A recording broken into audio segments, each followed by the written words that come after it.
नमस्कार दोस्तों। ज्योतिष और ग्रह में आपका बहुत बहुत स्वागत है। दोस्तों, मैं अपने प्रोग्राम में आपसे वास्तु और ज्योतिष की बहुत सारी विधाओं पे डिस्कस करता हूँ, वर्णन करता हूँ। आज मैं एक ऐसे धान्य के बारे में आपको बताने जा रहा हूँ जो हमारे ज्योतिष शास्त्र में और तंत्र शास्त्र में बहुत महत्व रखता है। जी हाँ, उस धान्य का नाम है जौ। जौ एक ऐसा धान्य है जिसका सनातन धर्म में विशेष महत्व बताया गया है। जौ का प्रयोग आप देखते होंगे अधिकतर धार्मिक अनुष्ठान में, मांगलिक कार्यों में और पूजा पाठ में किया जाता है। कई कार्य में तो जौ के बिना कोई काम नहीं हो सकता है। कितने पूजा पाठ ऐसे होते हैं कि बिना जौ के बिना आप उसको संपन्न नहीं कर सकते हैं। जौ के बारे में कहा जाता है कि जौ का जो दान होता है वो स्वर्ण दान के बराबर होता है। यानी जो व्यक्ति प्रतिदिन अगर चिड़ियों को जौ का दान करता है, जौ को खिलाता है या जौ का किसी गरीब आदमी को दान करता है तो उसको सोना दान करने के बराबर पुण्य मिलता है। उतना ही नहीं, हमारे जौ का प्रयोग तंत्र में, टोन टोटकों में भी किया जाता है। जौ के प्रयोग से न हमारे घर में सुख शांति आती है, बिल्कुल आपको सुख समृद्धि और धन का भी आगमन बढ़ जाता है। हालांकि इसका कोई वैज्ञानिक मत नहीं है, लेकिन फिर भी लोग इसका प्रयोग करते हैं क्योंकि इसका प्रयोग करने से लोगों को सफलता मिलती है। तो आपने देखा होगा कि जैसे नवरात्रा का भी पूजा होता है तो हम लोग जो कलश का घट रखते हैं उसमें जो बालू होता है उसमें भी जौ मिलाया जाता है, धान्य मिलाया जाता है। तो जौ का इतना महत्व है। तो आइए सबसे पहले चर्चा करते हैं कि जौ अगर हम अपने ज्योतिष शास्त्र के अनुसार प्रयोग करें तो कैसे करें। देखिए, अगर आप पूर्णिमा में या अमावस्या में हवन कर रहे हैं तो उस दिन जौ के आटा का दान करें। अमावस्या में पर्टिकुलरली पीपल के पेड़ के नीचे जाकर थोड़ा सा जौ और थोड़ा सा जौ का आटा रख दें, चीनी मिलाकर, आपको पितृदोष से मुक्ति मिल जाएगी।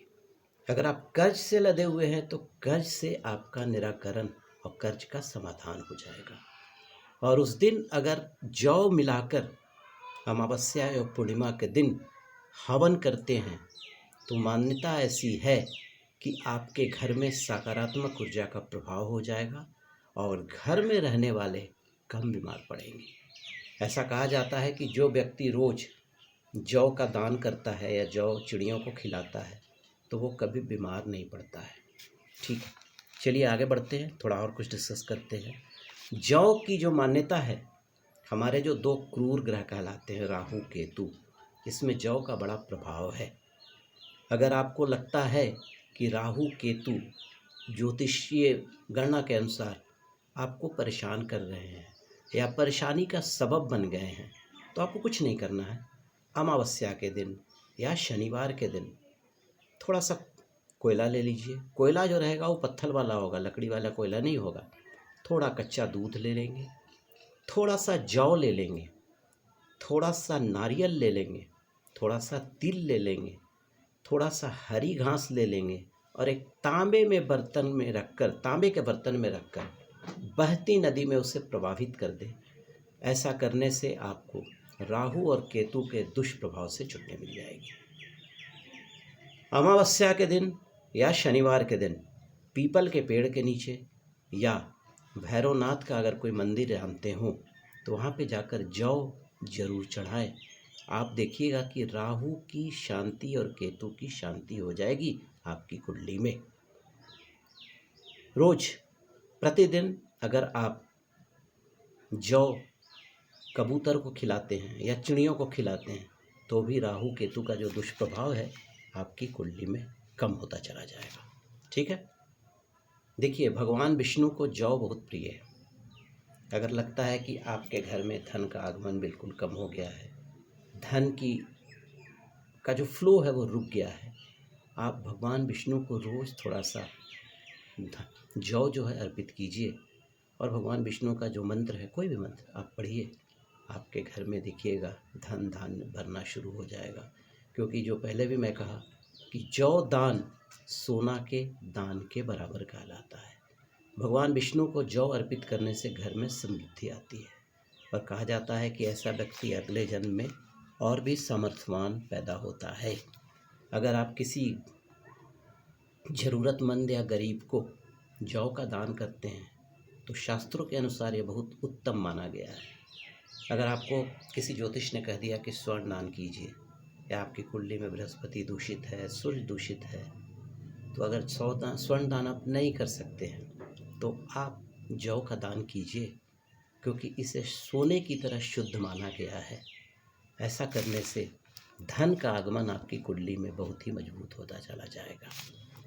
और अगर आप घर में कोई मांगलिक कार्य कर रहे हैं तो आप कलश या मूर्ति के नीचे जौ के दाने डाल दीजिए। ऐसा करने से कहा जाता है कि माँ लक्ष्मी की अक्षुण्ण कृपा होती है, आपके घर में सुख शांति का वास होता है। यही वजह है कि आप देखिएगा कि नवरात्रा के जयंती में भी जौ का प्रयोग किया जाता है। कलश में मूर्ति के पास जौ बांधकर पोटली में भी रखा जाता है और उसके अलावा आप कलश के नीचे देखिएगा बालू में जौ मिलाकर कलश को उस पर स्थापित किया जाता है। और नवरात्रा कम पूरा होने के बाद जो जौ निकलता है, लोग उसको बड़े श्रद्धा से लाल कपड़े में बांधकर धन के स्थान पर घर में और भी बहुत जगह उसको रखते हैं। आइए अब एक सबसे इम्पोर्टेंट बात बताता हूँ कि अगर आपके घर में लगता है कि कोई बीमार हमेशा कोई बीमार पड़ता है या बीमार रहता है, तो आप एक छोटा सा प्रयोग में बता रहा हूँ आपको। आप रोज़ रात में लाल कपड़े में या जल में कोई बर्तन ले लीजिए, उसमें जौ डालकर उनके सिरहाने के नीचे रख दीजिए और सुबह में उठकर या तो उसको जल में प्रवाह कर दीजिए, नहीं तो किसी चिड़ियों को खिला दीजिए। आप देखिएगा धीरे धीरे उनकी रोग की जो समस्याएं होगी ना, वो दूर होती चली जाएंगी। तो दोस्तों, ये था जौ पर एक छोटी सी विवेचना आपके साथ ग्रह और ज्योतिष में। मैं अमरेंद्र अगली बार कुछ और नई चीज़ लेकर आऊँगा, और मेरे प्रोग्राम को लाइक और सब्सक्राइब करना मत भूलिएगा कि मैं अगले प्रोग्राम में भी कुछ आपसे नई चीज़ों को शेयर कर सकूं। धन्यवाद।